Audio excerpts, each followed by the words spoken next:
বউ না হলেও উল্টো সুরে গান গাওয়া যায় না। না না, আমার তো কোনো অসুবিধা হচ্ছে না। আপনি শুধু শুধু কেন এত কিছু বলছেন? কেউ আমাকে কিছু করতে বলেনি, আমি নিজে থেকেই সব কাজ করছি।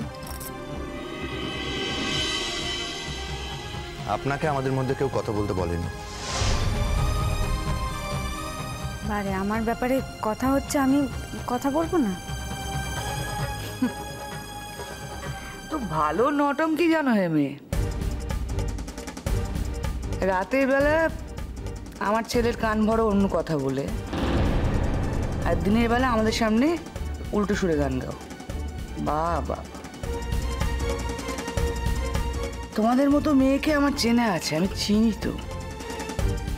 রাতের বেলা আমি আপনার ছেলেকে কিছু বলি না মা। আপনি আপনার ছেলেকে জিজ্ঞেস করে দেখতে পারেন।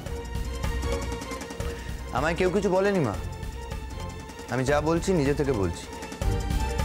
একজন মানুষকে দিয়ে তোমরা এত কাজ করাতে পারো না, সেটা মানুষ হিসেবে আমার দেখতে খারাপ লাগে।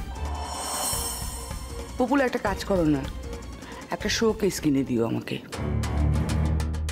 শোকেসে ওকে চাবি দিয়ে রেখে দেবো আমরা। চাবিটা তোমার হাতে দিয়ে দেবো,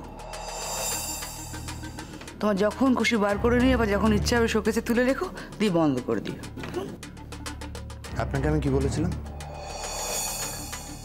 বলেছিলাম না সকালে উঠে বই নিয়ে বসতে? আপনার তো পড়তে বসার কথা ছিল, কেন নেমেছেন সকালে? আর আপনি জানেন না যে ওই বইগুলো আমি লাইব্রেরি থেকে এনেছি, ওগুলো ফেরত দিতে হবে আমায়। বাবা লেখাপড়া করছে নাকি?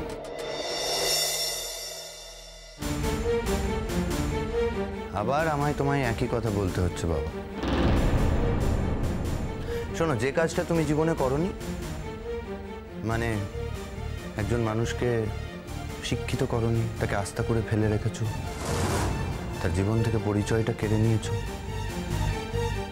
শুধু সেই কাজটা আমি করতে চাই না। একজন মানুষ হয়ে আর একজন মানুষকে আমি শিক্ষিত করার চেষ্টা করছি।